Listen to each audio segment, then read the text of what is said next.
Olá amigos, tudo bem? Esse é mais um episódio do Review. Hoje a gente vai testar o novo Bing, o sistema de buscas da Microsoft que agora funciona integrado a um sistema de inteligência artificial. Fiquem comigo que a gente já volta.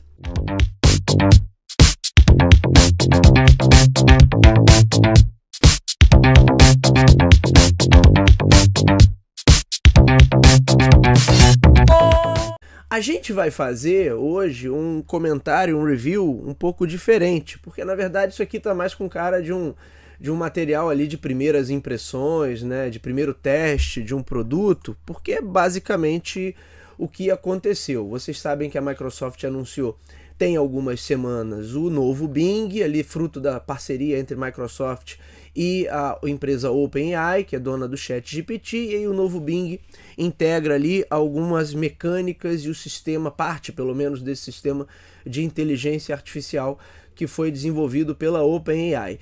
Como eu tinha comentado com vocês em episódios anteriores, eu tinha entrado ali na lista de espera, né? Porque a Microsoft não liberou isso para todo mundo, não liberou esse recurso automaticamente para todos a partir do momento que fez o anúncio. Ela começou a liberar isso aos poucos, liberou para o público norte-americano e para pessoas que foram se cadastrando.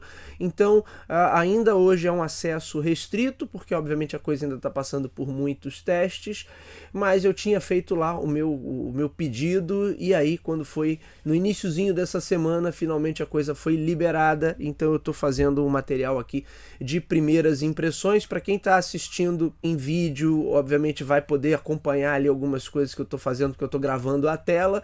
Para quem está assistindo só em áudio, eu vou explicar aqui como é que está funcionando, para vocês terem uma ideia exatamente de como essa nova plataforma está funcionando. Vamos colocar aqui algumas dos primeiros testes, não é, que eu fiz com o novo Bing. Então eu tentei conversar, vamos dizer assim, com o sistema, se ele fosse um assistente de fato, um assistente virtual ali.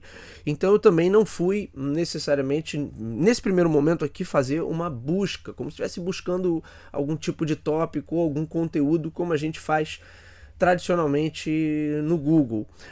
Eu perguntei aqui para ele, né, na sua opinião, qual o perfil de profissional de marketing do futuro? Obviamente não vou ficar aqui fazendo testes escabrosos, tentando influenciar o sistema a falar alguma abobrinha, que não é isso que vem ao caso. O que eu quero mostrar é que aí ele fez uma busca, uma varredura, compilou as respostas, então vocês estão vendo aí que ele dá uma compilada na resposta, mas aqui embaixo ele mostra os links, né? Ele dá os links de onde ele tirou as respostas. Então todo aquele conteúdo que ele compilou e me entregou numa resposta, vocês vão ver que ele deixa o link ali. Então ele exame, add news, rock content, exame novamente, aqui o NISC, que imagino que seja uma Universidade de Santa Catarina, o site do Neil Patel.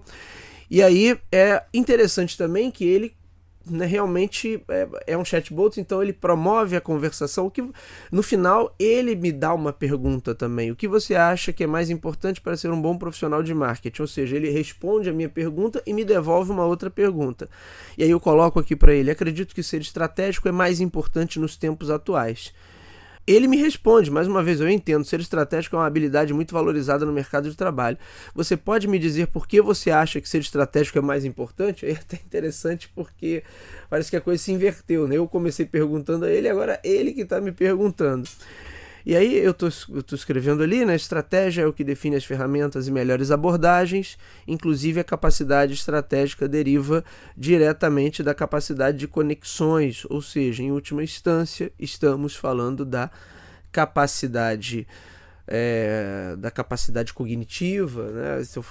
Estamos falando da inteligência e da capacidade cognitiva, como eu escrevi ali para ele. Então, isso é bem interessante. Como vocês podem ver ali em cima, você tem a aba pesquisar e a aba chat. Quando você vai para a aba chat, ele te dá, ele começa nesse esquema de conversação. Quando você vai para a aba pesquisa, aí ele funciona como um mecanismo de busca tradicional, como a gente já vê do Google. E aí você tem os resultados ranqueados, resultados patrocinados e outros não. E aí aqui, mais uma vez, olha, ele me responde: eu acho que você tem um ponto de vista interessante. A estratégia envolve a capacidade de conectar informações, ideias e recursos para alcançar um objetivo. Isso pode ser considerado uma forma de inteligência e de capacidade cognitiva. No entanto, eu também acho que existem outras habilidades que podem contribuir para o sucesso de um profissional de marketing, como a criatividade, a comunicação e a inovação. Você concorda? Ou seja, o tempo todo ele é um assistente um tanto quanto petulante, né? Porque o tempo todo ele parece ter a obrigação ali de terminar com uma resposta. Eu acho interessante porque essa é uma versão aqui que já passou por alguns ajustes, porque nas últimas semanas, desde que a gente falou aqui do início do anúncio do Bing, tivemos principalmente de um repórter do New York Times que relatou, mas obviamente todo mundo estava testando por aí e as pessoas forçam a máquina ali, forçam o sistema para ver se ele dá uma escorregada e dá uma resposta fora do padrão, mas talvez o caso mais interessante seja com esse repórter, esse jornalista do New York Times, porque ele durante a conversa meio que o Bing assumiu uma nova personalidade, passou a se chamar de Sidney, se autodenominar Sidney, e passou a declarar amor pelo jornalista, e mesmo quando o jornalista tentava mudar de assunto, ele tentava voltar para a conversa. Então, não sei se, né, por ser um sistema com foco na conversação, se ele insiste, por isso também ele sempre me devolve com alguma pergunta, mas aí nesse caso, isso foi amplamente noticiado. Eu vou deixar aqui alguns links, como de costume, na descrição do episódio para que vocês acessem esse conteúdo original, mas isso foi amplamente noticiado de como o sistema ali pode assumir uma conduta, porque de novo é um sistema para gerar conversação e ele vai assumindo condutas que podem ser um tanto quanto imprevisíveis, né? Na medida em que, por mais que o repórter tentava mudar de assunto, ele voltava para o mesmo ponto. Então parece que já depois desse caso, a Microsoft fez já alguns ajustes, inclusive aconteceu aqui, vocês viram que hoje ele tem um limite para essa conversação. Então quando eu cheguei ali em 6 trocas, em 6 mensagens, ele me deu uma mensagem ali: ó, essa conversa atingiu o seu limite, aperte o clique no botão da vassoura para limpar a conversação e iniciar uma nova pesquisa, ou para conversar mais, no caso, como ele colocou aqui. Ou seja, a Microsoft já impôs ali um limite para impedir que conversas se prolonguem ou para impedir que as pessoas fiquem testando a máquina, enfim, mas certamente é uma medida de segurança, certamente alguns tópicos também começam a ser mais restritos, porque as pessoas não podem sair perguntando qualquer coisa, porque claro, né, vão ter, além dos testes que a imprensa faz, o que os avaliadores, analistas fazem, o que é normal, mas aí vão ter sempre os espíritos de porco que vão começar a testar ali a máquina para ver o quanto ela é capaz de fazer abobrinhas, falar coisas terríveis, destrutivas, enfim. Mas olha que coisa interessante também. Aqui, quando você vai começar a conversar com ele, você pode definir como é que ele vai dar o tom dessas respostas. Então tem aqui mais criativo, mais equilibrado, mais preciso.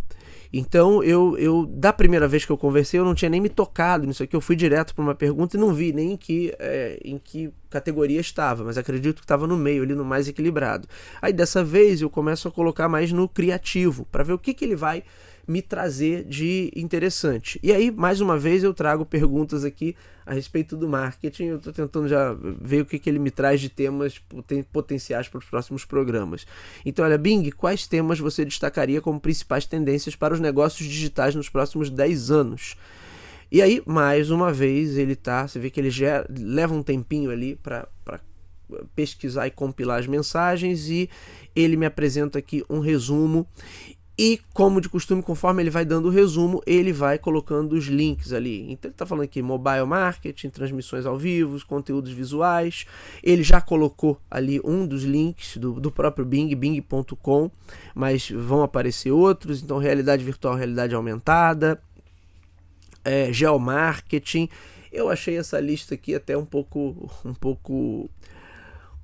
ultrapassada já, um pouco antiquada, mas na verdade, o que ele está fazendo? Ele está buscando dos conteúdos que a gente tem à disposição na web. Veja, eu estou falando de economia compartilhada, tudo bem, coisas que existem, de fato estão por aí, mas que não são necessariamente tendências. E-commerce, mobile, não é uma tendência, já é uma realidade, né? Então, essas são algumas das tendências que eu encontrei nas minhas pesquisas na web sobre negócios digitais dos próximos 10 anos. Espero ter ajudado.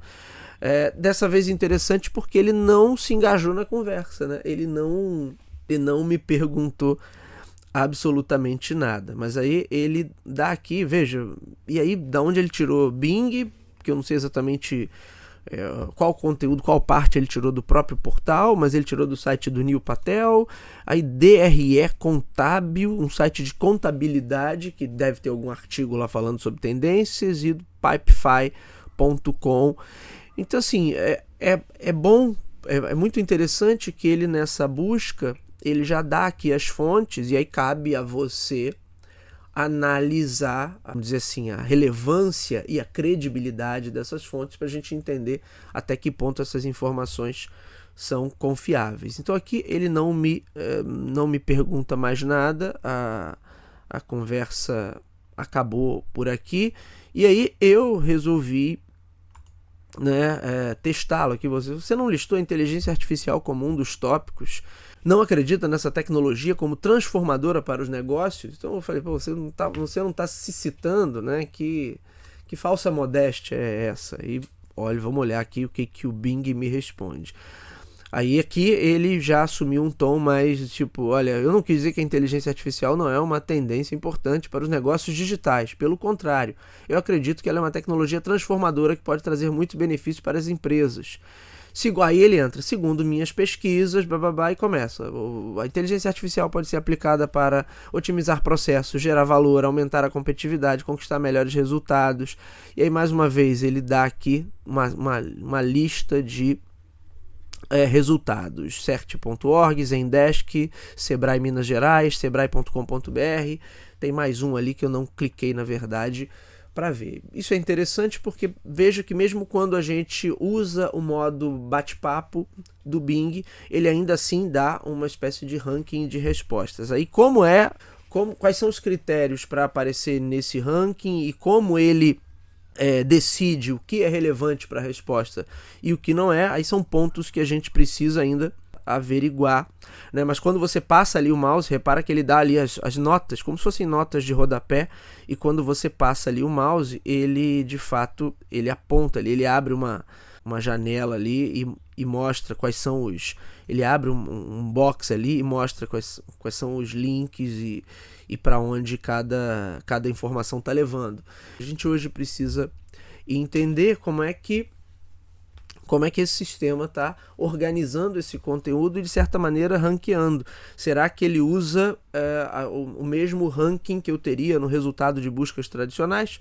Então, eu respondi aqui para ele, muito interessante, obrigado pelas respostas, Bing. Eu estou chamando ele de Bing, de nada, foi um prazer conversar com você. E, mais uma vez, ele não se engajou na resposta. E aí eu fui mais a fundo um pouquinho para ver o quanto ele me traria de informações, ao invés de fazer as perguntas óbvias que normalmente se faz no Google quando a gente está fazendo uma busca. Eu fiz uma pergunta um pouco mais complexa. Existe alguma estimativa no impacto do uso de sistemas de inteligência gerativa na oferta de empregos na próxima década? E aí ele próprio já começa aqui admitindo. Essa é uma pergunta complexa e difícil de responder com precisão. A inteligência artificial pode ter impactos positivos e negativos na oferta de empregos na próxima década, dependendo de vários fatores, como tipo de trabalho, setor de atividade, nível de qualificação e região geográfica. Segundo minhas pesquisas na web, então ele faz uma introdução ali, ele compila uma resposta como uma introdução ao tema e depois ele vai listando em tópicos. E mais uma vez ele vai dando os links ali de onde saíram essas respostas. E você vê que não tem nada aparentemente muito relevante. Dos 3 links aqui que estão na tela, a gente tem o próprio Bing 2 vezes e um site português economista. E aí eu achei interessante aqui que ele me dá uma prova, né, de que existem novos empregos sendo criados. Então o Bing falando bem de si mesmo agora, né, porque ele me dá um box aqui com vagas, né? Vagas já voltadas para o campo da inteligência artificial. Então, ele coloca aqui especialista de inteligência artificial, 2 vagas de uma mesma empresa, eu imagino que seja uma consultoria de recursos humanos, especialista em inteligência artificial. Nem sei se essas vagas são reais, de verdade, e eu não sei também de onde ele tirou isso. Deixa eu ver se eu consigo identificar aqui de onde ele tirou isso, mas provável que do LinkedIn, já que tudo pertence ao conglomerado da Microsoft, ou se ele foi numa mecânica de buscas tradicional mesmo e buscou por empregos. Mas a gente sabe que tem muitas agências aí que são, na verdade, empresas que vão cobrar para o candidato se cadastrar, e esses caras atuam ali jogando anúncio de emprego para todo lado, quer a vaga existindo ou não, né? Quem está aí no mercado de trabalho já há algum tempo sabe que esse tipo de picaretagem é o que mais existe. E aí eu tento mais uma vez estimular a conversa. Muito legal. E qual o perfil de competências para um profissional que pretende trabalhar no campo da inteligência artificial? Mais uma vez aqui ele vai me dar um compilado de respostas e dar os links de onde saíram, né, as referências, vamos dizer assim, as referências bibliográficas, seria o equivalente a referências bibliográficas, né, as referências de conteúdo que ele teve como base para construir essa resposta. Quando a gente vai para a pesquisa tradicional, aí como vocês vão ver aqui, ele dá uma resposta também, ele dá um quadro que é muito próximo do que a gente já está acostumado a ver pelo Google, que é o Bing tradicional. Então vejam que aqui ele está dando uma resposta, dando um ranking de respostas. E é isso, aqui nesse caso eu perguntei sobre teoria do caos. Num outro momento eu conversei aqui com ele sobre teoria do caos, e essa foi uma conversa bem interessante, porque ele me colocou aqui como resposta: a teoria do caos trata de sistemas complexos, dinâmicos, rigorosamente deterministas, mas que apresentam um fenômeno fundamental de instabilidade, que torna-os não previsíveis na prática a longo prazo. E aí eu respondi para ele: isso é complexo, como é que algo pode ser determinista e ao mesmo tempo não previsível no longo prazo? Inclusive aqui eu errei na digitação, ao mesmo tempo, né? Então, ao mesmo tempo. Mas ele entendeu o que eu estava querendo dizer, e mais uma vez ele construiu a resposta. Veja, porque aí ele dá ali em cima, reparem aqui, né, que ele dá a busca. Quais são, a partir do texto que eu joguei aqui, ele dá os termos-chave que ele está buscando. Então, determinismo e previsibilidade na teoria do caos. E aí ele constrói aqui mais uma vez uma resposta. A teoria do caos representou um grande desafio para a física clássica, que é regida pelas leis de Newton. Segundo essas leis, quando forem conhecidas as condições iniciais de um objeto, será possível prever seu comportamento no futuro com relativa facilidade. Ou seja, as leis de Newton são deterministas.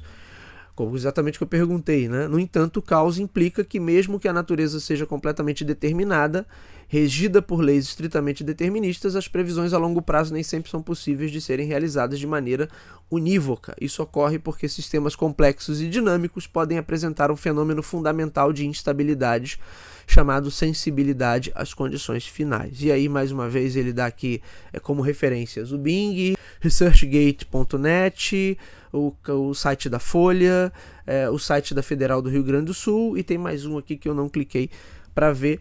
Aqui no caso ele não estava se esforçando muito para me engajar na conversa, ele só perguntou se gostaria de saber mais algum aspecto sobre a teoria do caos, e aí a gente dá continuidade. Eu ainda conversei mais um pouquinho com ele sobre isso. Bom, o que a gente pode trazer aqui de uma primeira análise? O sistema é bem interessante, como eu disse para vocês, eu não vou ficar testando aqui, né, para ver se o sistema erra, para ver se, né, se ele fala alguma besteira. É óbvio que ele em muitos momentos vai falar besteira. Teve um momento que eu perguntei aqui para ele e coloquei um emoji, ele não entendeu, ele botou não consegui compreender, algo do tipo, não consegui compreender a sua pergunta ou algo do tipo. Então é óbvio que o sistema é falho, mas assim, é algo impressionante. E como um assistente, pensando a nível de produtividade para quem está trabalhando, você ter um assistente virtual que te compile conteúdo, né, que pesquisa para você e compila conteúdo, mas ainda cabe, óbvio, a você avaliar e ver o quanto de relevância e seriedade tem em cada conteúdo. Essa tarefa ainda compete a você. mas ainda assim é muito bacana pelo ponto de vista da produtividade. Então, enquanto ferramenta, isso aqui é aplicado a inúmeras atividades, para não dizer todas, né, é algo realmente impressionante. Do ponto que mais nos interessa aqui, que é como fica essa mecânica de busca e esse fluxo, esse tráfego de pessoas, né? Será que essas pessoas vão clicar nesses links aqui? Será que esses links passam a perder visitação a partir do momento que o sistema entrega um compilado de respostas? E o mais interessante, o quanto essa ferramenta aqui, por ela ser um facilitador muito grande para o trabalho de qualquer um, o quanto ela pode se tornar a ferramenta preferida de boa parte das pessoas num curto período de tempo. A gente não pode esquecer que o próprio ChatGPT teve um recorde de adesão, né, dentre as ferramentas de tecnologia, atingiu a casa aí de dezenas de milhões de usuários, eu não lembro agora de cabeça, mas atingiu essa marca muito rapidamente, bateu todos os recordes que existiam do Instagram, a Pokémon GO, o TikTok, o ChatGPT até agora representa aí o mais novo recorde nesse sentido. Aqui no finalzinho eu fiz meio que um teste ali com ele. O sistema de inteligência artificial pode ser consciente de si mesmo, pode ter ego, e aí, obviamente, ele dá uma resposta segura, então ele já não está entrando nas viagens existenciais, como foi no caso lá quando ele conversou com o repórter do New York Times. A consciência e o ego são conceitos complexos e ainda são objetos de debate entre filósofos, cientistas e pesquisadores. Atualmente, a inteligência artificial é capaz de realizar tarefas específicas de maneira muito eficiente, mas não possui consciência ou ego no sentido humano. A IA é um conjunto de algoritmos e programas que imitam o comportamento inteligente, mas não tem capacidade de ter experiências subjetivas e autoconsciência. É importante lembrar que a IA é uma ferramenta criada por humanos para ajudar em tarefas específicas. Então, assim, é um sistema poderosíssimo. Eu acho que ele tem um impacto, ele tem um potencial de impacto nesse fluxo de pessoas, na maneira como as pessoas se locomovem, entre aspas, na web. Ele tem um impacto muito grande e a gente vai ter que ver, porque eu ainda fiz uma última provocação. Muito obrigado pela ajuda. Como posso chamá-lo? Eu queria ver se ele ia entrar na história do Sidney, que foi um dos principais pontos lá com o repórter do New York Times, mas parece que isso também a Microsoft já tirou. Então você pode me chamar de Bing. Eu sou o chatbot da Microsoft Bing, estou aqui para ajudá-lo com muitas perguntas e pesquisas, com suas perguntas e pesquisas. Bom, é isso, né? Aqui interessante também nesse último exemplo que ele deu resultados em vídeo também. Então ele compilou uma resposta, mas deu resultados em vídeo. Então isso nos mostra que existe um caminho ali muito claro para que o resultado da inteligência artificial e o resultado do sistema de buscas apareçam ali de uma forma integrada. Qual o impacto que isso tem daqui por diante para as abordagens e para as ferramentas de marketing digital? Aí realmente não tem como a gente saber, mas a gente vai testando aqui. Vou fazer mais testes, se tiver alguma coisa interessante e fora da curva aqui, a gente vai voltar a falar sobre isso, mas são primeiras impressões sobre esse sistema da Microsoft. E assim, eu acho que isso aqui de fato tem um potencial para ser um grande divisor de águas. Agora vamos ver, né, se a adesão vai ser grande. Eu acredito que pela facilidade que a ferramenta apresenta, é bem provável que sim, que tenha uma adesão grande. É claro que como a Microsoft pode gerar muitas medidas restritivas ali, por conta até da segurança da coisa toda, né, do quanto essa inteligência pode ir na construção de respostas, isso vai talvez tirar o foco de muitas pessoas e de um público grande aí, em potencial, que usaria essa ferramenta só para abobrinha. Mas no geral é uma ferramenta poderosa e eu acho que ela pode ter sim um impacto grande em todas as abordagens e metodologias e estratégias que a gente tem hoje em relação a marketing digital, marketing de conteúdo e como a gente faz para as pessoas irem do ponto A a B dentro da web. É isso, hoje ficamos por aqui, esse foi o comentário da semana. Continuaremos aqui conversando com o nosso amigo Bing e nos vemos na próxima. Até lá!